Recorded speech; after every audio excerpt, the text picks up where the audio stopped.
This is Columbus Concerns, a public affairs presentation of North American Broadcasting. Here's your host, Mark Neuse.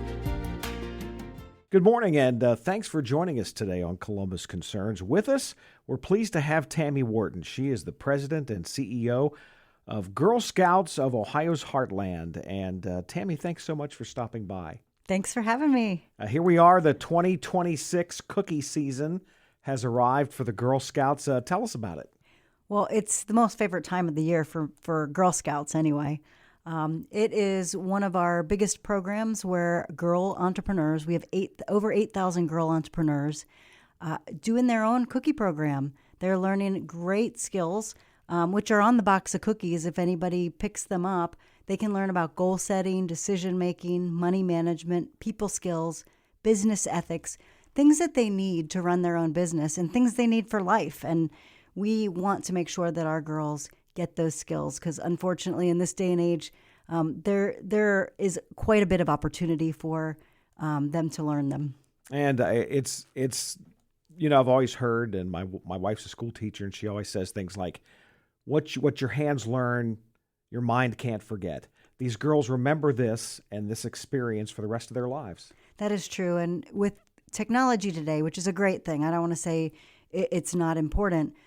Girls are in their social media and on their screens too much. And so this gives them an opportunity to get out and have FaceTime with individuals and learn really how to talk to people. How large is the Ohio's Heartland of the Girl Scouts? So Ohio's Heartland is 30 counties here in Ohio, and we go as far north as Richland County and as far south as Scioto County. And you talked about 8,000 girls being involved? There's 8,000 in the cookie program alone. For Girl Scouts, we have about 12 to 13,000 girls total. So as you break down the Girl Scouts, I know that there are different levels of Girl Scouting. Talk about those different levels. So we serve girls kindergarten through 12th grade. The little ones are our daisies, and that's kindergarten and first grade. Then it goes brownies, juniors, cadets, seniors, and then ambassadors. And as they get more and more involved and they get older, they get programming that progresses to their age. So our little ones will learn skills about getting friendships and communicating. And our older girls will go on adventure tracks so that they're going, some of them go out of the country to do different tours. So we want to make sure that all of the programs relevant for girls, there's something for every girl. We have so many different programs, whether it be STEM programs, outdoor programs, we have camping, we have life skill programs, we have entrepreneur programs like the cookie program, so that there's something for everyone, and we meet the girls where they are so that they can participate in programming and find the leader within. There's so many great qualities our girls have. They just need to realize them, and often they realize them through programs, kinesthetic learning, like your wife said, so that they realize that they have an interest, and then they learn about the skills that they have that are attached to that interest. You know, there are so many educational programs and things that go on in scouting, but it's no good if it's not fun. That's true. And girls learn differently than boys. If you talk to a girl, you say, do you want to be an engineer? Do you want to be a scientist? A lot of times they'll say, no, I don't want to do that. But if you have them build a dream house with a 3D printer, or you have them out in the Big Derby learning about all the critters and stuff, and they're having a great time, and then you tell them what skills they just applied and then what careers that goes towards, then they change their mind a little bit and say, wow, I think maybe I do want to be a scientist. Maybe I do want to be an engineer. And it's just a different way of learning. So before we go any further, talk about how people can get a hold of the Girl Scouts if they're interested in the stuff we're talking about today. So they can go to our website at gsoh.org, and on it has join, volunteer, donate. A lot of people think that the cookie program pays for everything, and it doesn't. So we love to have individuals that do want to invest in girls and contribute to Girl Scouts through that. So there's a lot of different information on that website. And we're going to talk about cookies, I know. Oh, yeah. And so they can go on that website too and go to gsoh.org/find cookies and find Girl Scouts in their area that are going to be selling the cookies. The president and CEO of the Girl Scouts of Ohio's Heartland, Tammy Wharton, is with us today on the program. Back to the cookies now. Does Ohio have a favorite cookie? The box that's in front of them. People laugh at me all the time. Yeah. I think, actually, it's funny you say that because the number one cookie is the Thin Mints around the country and here in our council. And it's only second to Oreo cookie during Girl Scout cookie season. Wow. So that's pretty exciting. We do have a prevalence for the peanut butter cookies here in Ohio as well. I think that's being that Buckeye and the Buckeye treats and everything. Peanut butter isn't as popular around the country in certain segments, but here in Ohio, it's very popular. Anything new this year? Yes, we have Explore Mores, and hopefully you had a chance to taste them. I did. They are named so that a little bit like the adventure in a girl, we want her to explore not only the leader within herself, but explore the world around her so that she can be curious and gain skills for her future. It's a Rocky Road inspired flavor with marshmallow cream and almond taste that they're just delicious. And if you are a coffee drinker or a milk drinker or a tea drinker, they go really well with all of those. I love those crispy cookies that are on it too. Yes, Yeah, definitely. That's really good. So if I want to buy Girl Scout cookies and I don't know a Girl Scout, what do I do? You go to our website, gsoh.org/find cookies. And what we will do is we will get you in touch with a Girl Scout. We have cookies for sale different ways. Right now we're in the early stage, which is digital cookie sales, which you would have to get them shipped to you. Mm-hmm. And then in mid-February, you'll start seeing booths pop up at the Kroger, at Wendy's is a partner this year, and different places around town where our Girl Scouts will be out with cookies at hand, ready to serve you whatever cookie you would like to purchase. I can already taste dipping that new cookie into a Wendy's Frosty. But whatever. I digress. Well, you said they're going to be at Wendy's. Yeah, wow. Wendy's is a great partner. And I think one of the things they're going to be doing is this Thin Mint Frosty. Ooh. Again, they did it last year. And then what you should do is you should buy some Thin Mints and then go make your own at home as well and see whose is better. Well, talk a little bit about when I buy a box of cookies, where does the money go? So when you buy a box of cookies, and I always say that the treat is the icing on top or the cherry on top. What you're doing is you're helping support a girl with her business. Learn skills that she might not otherwise be learning with the hands-on approach. And I mentioned earlier, it's the goal setting, decision making, money management, which is really important for girls, people skills, business ethics. That's what they do. They, in their goal setting stage, they say, well, what do we want to do this year? What activities do we want to do? And then how much is that going to cost for our troop to do it? So that means that we need to participate in the cookie program and generate this X amount of money.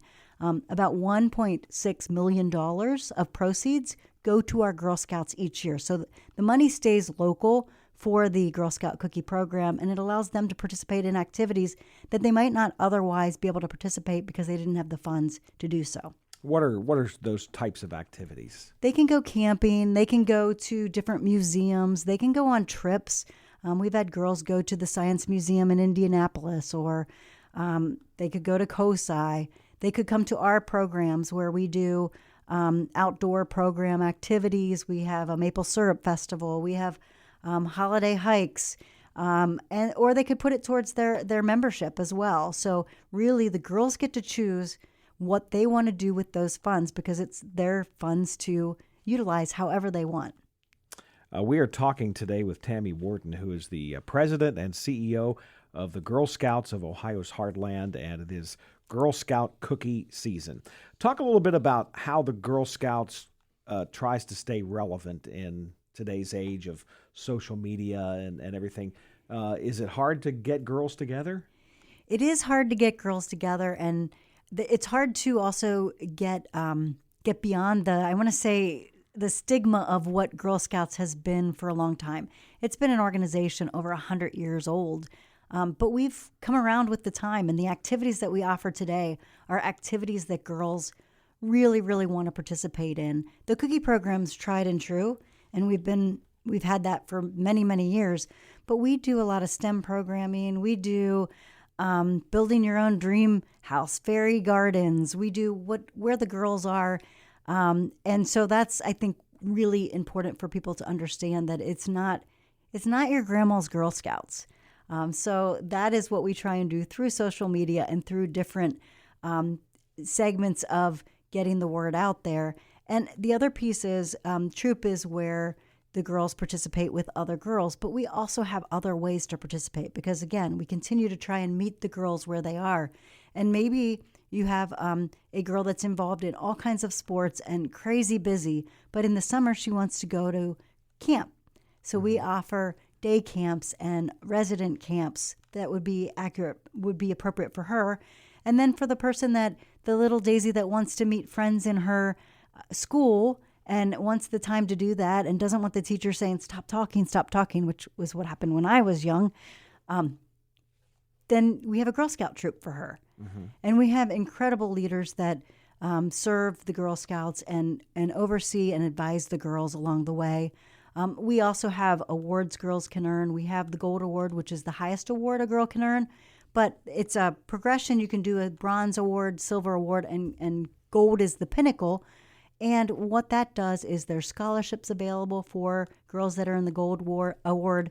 If they go in the military, they get an automatic rank above what they would normally come in. So there are benefits to earning the Gold Award. And I know a lot of employers, if they don't do this already, but many do, see a Gold Award Girl Scout, and they'll put her at the top of the pile for an interview. So we talked about a lot of the new programs in Girl Scouting these days. What are some of the areas of Girl Scouting that maybe their parents would still recognize? Well, camping's tried and true. I mean, we've done resident camping and day camps for a long time. And the programs, I think the program, how they're made up, people would recognize those pieces of it.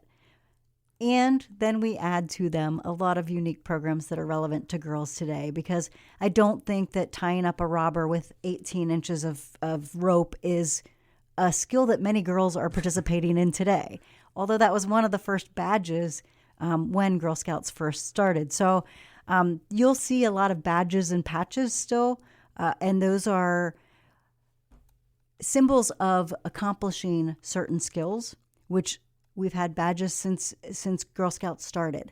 The badges are just changing in what's on them and the activities that are engaged in them to earn a badge. But badges and patches are still tried and true. The Girl Scout cookie program will be iconic, I think, from forever. And again, give us the website address. It's gsoh.org and /find cookies to find a Girl Scout and support her cookie program. And I'd be remiss if I didn't throw in there, I know that it's the beginning of January and a lot of people have made New Year's resolutions. So we want to be able to support individuals who are saying, well, we don't want to buy cookies. We don't want to eat cookies. We have Operation Salute. And that's a program where you can buy a box of cookies and then we will send them to our military and our military families so that they can get a little piece of home through a box of cookies. And we've heard from so many individuals that have come back and said, you know what, getting that box of cookies in the mail just made me think of home, which made such a difference. And so by supporting Operation Salute, what you do is you make a donation of a box of cookies, and then you don't gain the pounds, but you also support and invest in that girl. Well, the way I look at it, maybe it's one for me, one for them. One for me, just buy them for both. I love it. I love that idea. Talk about the importance of parents and what they bring to scouting. So we are a volunteer-based organization, and so we rely heavily on our volunteers to help guide our girls in their programming. We want to make sure that we keep it safe. So I always say that we do lots of checks, background checks, etc., because safety is the number one priority. Because we all know as parents, we want our kids are our most precious entity of anything that we own, possession that we own. And so it's really important that we vet our volunteers because people are trusting us with their precious children. But we couldn't do what we do without those volunteers that do hours and hours to support the girls so that they can realize their dreams, they can participate in activities and do the things that they might not otherwise be able to do. And men and women over 18 can be Girl Scouts and volunteer with our organization, because there's a lot of fathers out there. There's a lot of uncles out there. There are a lot of people that have women that report to them or work with them. So it's really important that girls get women mentors and role models, but also for men to play a part in that. Do you have your own camps? We do. We have 4 camps located throughout our jurisdiction. One is in Western Franklin County. And last year, we just opened up a new facility. That is a STEM immersive campus. Battelle is right across the Big Darby from there, and they've done a lot to support our programming out there. And then we have the AEP STEM Leadership Center, which we have space for gathering space and conference space for 300. And then we have maker space where girls can do data, they can do robotics, they can do rocketry, they can do environmental education, they can do construction. We want our girls to know that they can go into the in-demand fields and be successful. They just need to know that they're out there. So we give them opportunities to participate in programming out at that camp, and it's 14 miles from downtown Columbus. People don't realize how close it is. But once you get out there, the name is Camp Conjockety, which means away from it all. It's out in the woods and away from it all, and you don't realize how close the city is. Are the troops affiliated with schools or churches, or how does that work? Yes. There's some that are affiliated. I wouldn't say affiliated. They meet in schools, they meet in churches, they meet in rec centers, whatever's most convenient. The troops are usually in geographic areas based off of where somebody lives, but there's many students that go to school outside of their communities, so we might have a troop in that school or in that community as well. What we try and do is we meet not just the girls where they are, but what are the parents' needs for those girls from a standpoint to make it as easy as possible for them to participate, because the benefits are so great, and we want to make sure that anybody who wants to participate can. And do you have specific programs for kids in the urban areas? We do. We have some unique programming. Actually, from the state gave us some funding to help support some urban areas that are doing year-round Girl Scouting. In the past, we would go in and we would do certain programs that were 6 weeks long, and we realized how wonderful they were and what could happen if we could do a whole year program and give them that experience for a year. And so they're supporting us with that, and we're very grateful. And we have some other programs as well that are based on the programs that all of our girls can participate in, whether it be body image, whether it be STEM programming. We want our girls to learn so many different areas of learning so that they can find what gets them excited about the future and in themselves. So if I'm a parent or a guardian and I'm hearing this and I think, man, that would be great for my daughter or for my granddaughter or whomever, how do I find the Girl Scouts near me? So if you, our website is really useful for so many different things. And on that front page, it says join.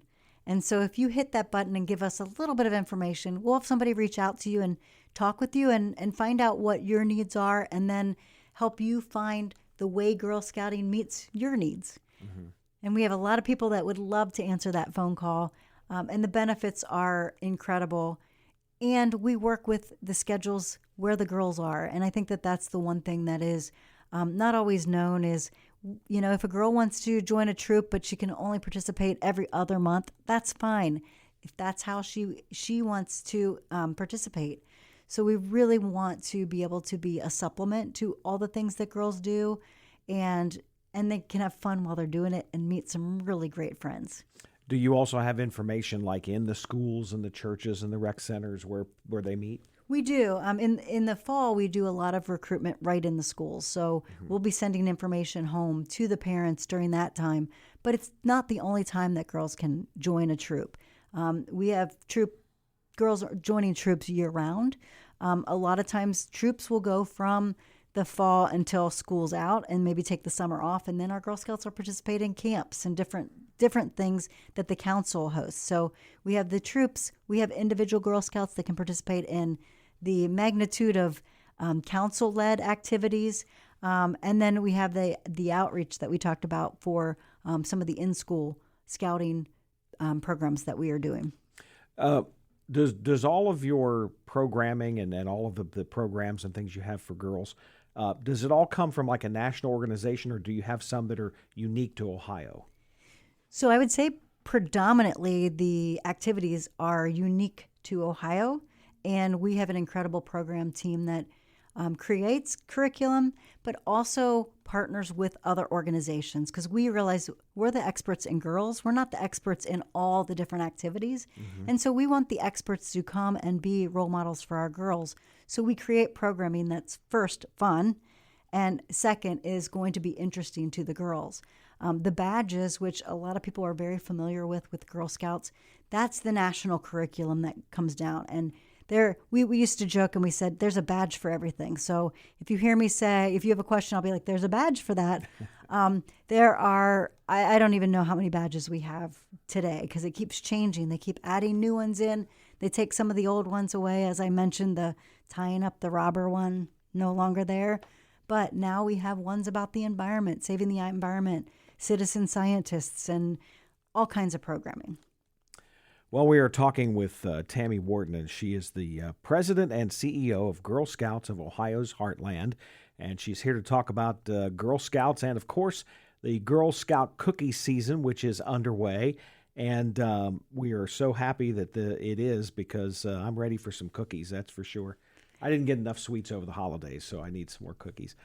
Talk a little bit again about if I wanted to buy cookies, I don't know a Girl Scout, what do I do? You go to our website at gsoh.org/find cookies, and you'll put your zip code in there, and they'll help you find a Girl Scout that you can order cookies from. And when we're around the community, you might see them popping up at some of your local retail stores. And we ask that you please support the girls, because you're supporting their business. And while people are saying, oh my goodness, I can go in and buy cookies, but you can't go in and support and invest in a girl when you're purchasing cookies. The cookies are the cherry on top. It's a little treat, but what those girls are getting out of that box of cookies you just purchased is priceless. Any idea on how many boxes of cookies you'll sell in the Ohio's Heartland? We sell anywhere between 1.8 million and 2 million boxes of cookies annually. And so that's a lot of cookies. So there's a lot of boxes and a lot of girls out there with incredibly successful programs. And the cookie program is the largest social entrepreneurial program in the world run by girls. We'll talk about the logistics of just getting all these cookies to the girls and then getting them out to everybody. It is a year-round process. And we work with our bakers. We have a little brownie baker. There's 2 bakers in the country. And we work with our baker to do pre-orders as to what we think we're going to need so that they can bake enough cookies, because it would be terrible if people wanted to buy something and it wasn't available. And then we put in the orders, and we work with our Girl Scout troops to make sure that they're trained. And again, I've said earlier that safety is so important, and we want to make sure that they are able to participate in the program safely, whether that be at a booth, whether that be online. There's just so many, the world is very different, so we want to make sure that we're protecting our girls, but we're also teaching them different ways to market their cookie program. And in the past, it used to be, let me take my wagon and go community door by door knocking, which some girls still do safely. We have them do them in partners with adults to make sure that they're safe. And some girls are very successful. Some girls set up their own booths. But they're also doing digital sales, digital businesses. So we want the girls to do their own. They don't do Facebook as much. That's more the parents that help with the Facebook. But they get on TikTok and they might do their own rap, or they might do an email or something that's sent out to a video clip that's sent out to different people saying, this is what I'm going to do with my cookie program. Please support me. There's all different kinds of ways for girls to get attention to their business, to drum up business. And we see that in this business with the radio. We see it in TV. Our girls are very ingenious in how they can come up with different ways to get your attention. Well, Tammy Wharton, the president and CEO of the Girl Scouts of Ohio's Heartland, has been our guest today on the program. One more time, give us the website address. It's www.gsoh.org, and you can do /find cookies if you're looking for cookies, or there are some big buttons on that website that say join, volunteer, donate, and we would love you to do one or all of them. Well, if there's a badge for radio interviews, you get one today. So thanks so much for stopping by today. We really appreciate it, and we hope to see you again soon. Thanks so much. I appreciate being here with you. Thanks for listening to Columbus Concerns, a public affairs presentation of North American Broadcasting. You can send questions or comments about today's show to Columbus Concerns in care of this station, 1458 Dublin Road, Columbus 43215. Or email us at columbusconcerns@napcomedia.com. Fox on Tech. Apple wants you to be more creative. Apple is announcing a bundle deal for professional-level creative software. It includes its top-tier Final Cut Pro video editing and other apps for graphic design and music production and performance. As part of the new package deal, Apple says these apps come with new features and enhanced items for Apple's iWork suite, including Pages, Numbers, and Keynote. There will be a subscription-based pricing at both the monthly and yearly rate, along with student discounts and even outright individual app purchases. Many of these apps work for both the Mac as well as the iPad and will come with Content Hub, a repository of free stock images and other media. The Apple Creator Bundle subscription would put the company on a similar footing to rival Adobe with its competitor Creative Cloud suite for movie, music, photographic, and animation design. With Fox on Tech, I'm Eben Brown, Fox News. Saving you money, I'm Hillary Barsky. Budgeting can often be nerve-wracking, but it doesn't have to be with help on the way through budgeting apps. There are many to choose from depending on your lifestyle, and the good thing is not all will cost you. There are several things to consider when you're looking for a good budgeting app, like flexibility to customize your budget based on various factors like income and account syncing. You may prefer to track transactions manually, or maybe you want real-time tracking. User experience. Are you okay with ads or credit card offers or categories that can't be personalized? And cost. Some budget apps are free, while others you might have to pay for extra features. Some budgeting apps include Rocket Money, which is free, but you'll have to pay each month for premium features. And Mint, which is an all-in-one app allowing you to connect your bank accounts, watch your income, and track your spending. Or the Simplify app. However, it will cost you, but there's a 30-day free trial. Saving you money, Hillary Barsky, Fox News. I'm Tiffany Haddish. And I'm Marlon Wayans. African Americans are 3 times more likely to be diagnosed with pancreatic cancer than any other racial or ethnic group. When you or someone you love is facing a pancreatic cancer diagnosis, access to cutting-edge treatment can help make long-term survival possible and improve future patient outcomes. That's why Stand Up to Cancer and the Lustgarten Foundation have teamed up to bring over 30 pancreatic cancer clinical trials to those who need them. Learning all you can about pancreatic cancer, including treatment options and what clinical trials are available, can give you or a loved one even more than hope. It can help make long-term survival possible. For more information about the latest pancreatic cancer research and clinical trials near you, visit pancreaticcancercollective.org.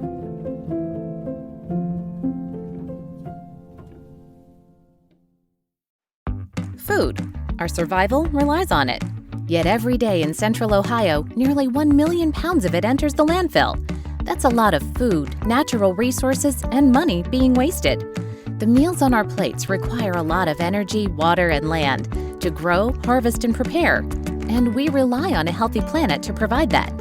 When we choose to throw food away, we're choosing to discard all the resources that were invested along the way, not to mention the money that's being tossed out. But together, we can make choices that make a difference in our community and protect our environment. In fact, there are a lot of small changes that we can each make to reduce our waste, like saving our leftovers, properly storing our food, and composting. Learn more about what you can do to reduce your food waste at home, at work, at school, and in your community at SaveMoreThanFood.org. a program of SWACO.